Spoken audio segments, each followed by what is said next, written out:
Hello, Internet. I'm not actually done with everything that I have to get done, but I'm tired of thinking, so I'm making this now. Today was Tuesday, and I had, a lot of work to do. I had 4 tasks, and I made myself a sticky note, and I want to pull it down. I was gonna, show it to you, but if I do that, it won't stick back, because for whatever reason, the sticky notes I have refuse to stick to my desk with any level of permanence. It's a problem my entire room seems to have. I have absolutely no built-up rage over this, nor am I bitter. Tuesday. Work. I did atmosphere work. I did anthropology the class, not anthropology the work, just the class. I did Italian work, because we had an oral quiz today, which I got a 19 point something out of 20 on, so whatever. And I did my lit work paper thing, which is actually what I'm currently working on. And I'm halfway through the quality rough draft, and I just want to stop thinking about literature. So, yes, this video. I did a bit of the internet, and I had dinner with Ramon, Dan, and Steven. That's really it for my day outside of Glee, because I was being productive. Forget it. I want to talk about Glee. So what do I want to talk about? Tonight's episode was so good.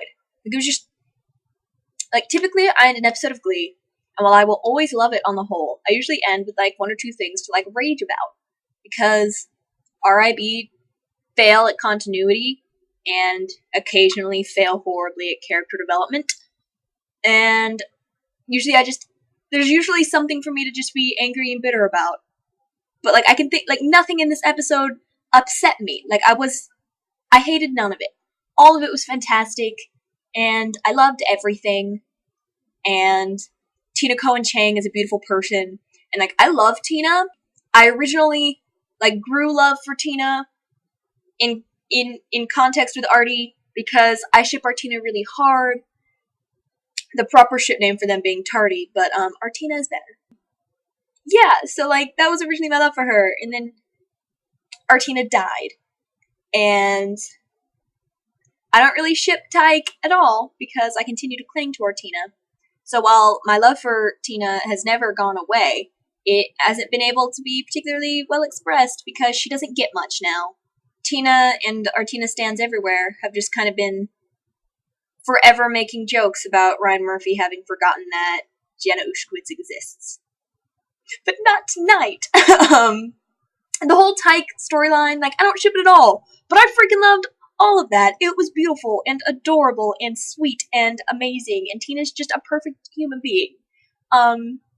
Just all the scenes with her trying to get Mike to follow his dream and going and talking to his dad, and at the end with the actually I sent them in for you. It was all so sweet and amazing and sweet and beautiful, and I just loved Tina a lot.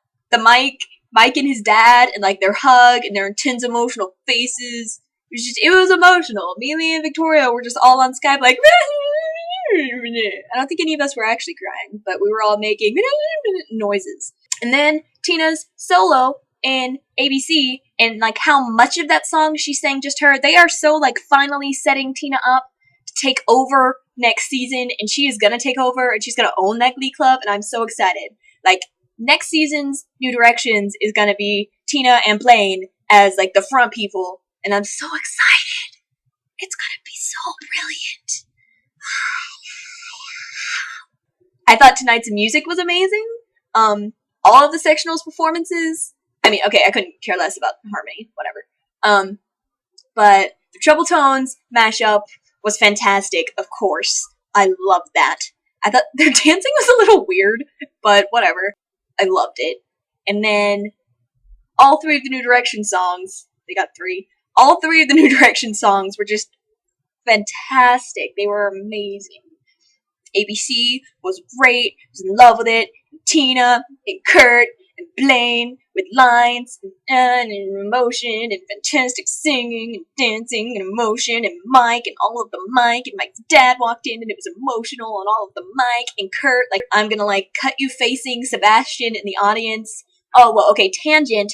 The Klein coffee shop scene with Sebastian and Kurt, okay, I don't like you. I just love sassy Kurt so much. And I just eagerly await the episode where Kurt punches Sebastian in the face. And if that never happens, I'll be so angry. And even if it does never happen, in my headcanon, it will have happened. Another note for that, if they have Kurt slap him instead of punch him, I'll be pissed. Because that's like weird heteronormative gender rolling him. And just because Kurt's gay doesn't mean he's not a man. And men throw punches. And I need Kurt to punch Sebastian in the face. That scene was hilarious and great, and I love Angry Kurt so much. Moving on. I was talking about sectionals, yes. And then Control was cool. I think Control's a weird-ish Michael Jackson song in general. But it was really cool when New Directions did it. I'd never had, great ambitions. I never had, great dreams of Darren Criss singing Michael Jackson. But he sounded great singing Michael Jackson. And then, of course, Kevin got the alternating line because Kevin McHale was born to sing Michael Jackson and sounded amazing. No further comments really necessary. It's Kevin McHale. And then Man in the Mirror and the five guys up front in the spotlights singing it before everybody else came in. It was just them. And it's really intense and awesome.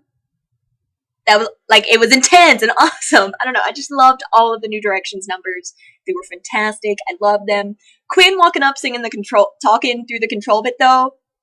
I was afraid of her. I live kind of in terror of psychotic Quinn. Writers finally seem to be establishing that life has come through for Quinn, and people have stepped up and tried to say things to her, and maybe she's gonna stop being so crazy terrifying. Speaking of Quinn, Rachel and Quinn, in all of their interactions, I like background ship for Barry. I'm not huge into it because I don't need more huge into it ships in my life, and I understand that won't happen because neither of them are actually gay. But you can't even begin to tell me that they do not have enough homosexual subtext. Quinn and Rachel have just an absurd amount of subtext in this show. So anyway, all of their scenes, I love their on-screen chemistry and everything they do, and when Quinn went to find her in the office and thanked her, and it was emotional, and they're going to talk about helping each other for college, and it was nice. It was sweet. It was great. I love Barry a lot. Friendship or otherwise. Santana and her notebook of things to say to Sam. I'm just really happy that the way the writers did it was that Sam, laughed and got it and was happy to see her and hugged her. Because I feel Santana just doesn't know other ways to interact with people, so there was nothing really, hurtful in her intentions. It's just that Santana, I just feel Santana doesn't know how to, gently tease people. She doesn't know how to, friendship tease people. she come up there with all these things, and she meant to just be teasing him in a friendly manner, but because it's Santana, the way she writes it and the way she does it is, really harsh, and so everybody's standing around holy crap. But Sam got it. He understood. And hugged her and was happy to see her, and I was so happy. And then just the brief Britannia, the handhold in the bathroom, and Santana doing Britney's makeup. Emotions, man. So many emotions. Red Solo Cup was weird. It's a weird song. It's not good at all. It's bad music. But it was enough of an awkward, weird bad to be funny. Thus it was redeemed, and I'm okay with its presence. Because Kurt's what the heck is going on face in the background of that song the entire time was hilarious. And Artie's, there's this running joke in the Artie stan fandom on Tumblr that Artie is an alcoholic.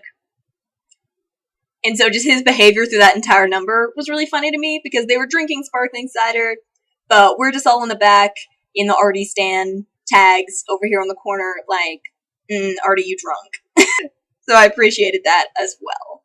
I thought We Are Young the number was really nice, and I always love that sectionals episodes end with a group number, with everybody just coming together and having a good time, because it just kind of brings you back to what Glee is about. which, to sappily quote as every Tumblr post has always done ever, Glee is about opening yourself up to joy. And they group hugged at the end, and even though Pedo Will should not have been in it, it was adorable and lovely. And when it all comes down to it, despite their drama, the New Directions love each other. I'm sure there are things I left out because I always leave out things and think of them later. I love Sugar Mata so much. Her background, everything, is always hilarious. And I sincerely did not expect to like her character at all. But she just continues to grow on me and be flawlessly hilarious. And I adore her. And if she can carry on not making Asperger's jokes, she will become my next spirit animal. Like her and Harley Quinn. I believe I'm done. Speaking of Glee, this episode was perfect. Next week is the Christmas episode. Blaine is doing Let It Snow. My world is a beautiful place. So, that was Glee. That was my Gleek-outy thoughts. I'm going to write the other half of this rough draft now. And then I'm going to go to sleep. Oh yes, tomorrow is Wednesday. Wednesdays are okay. Have a lovely day.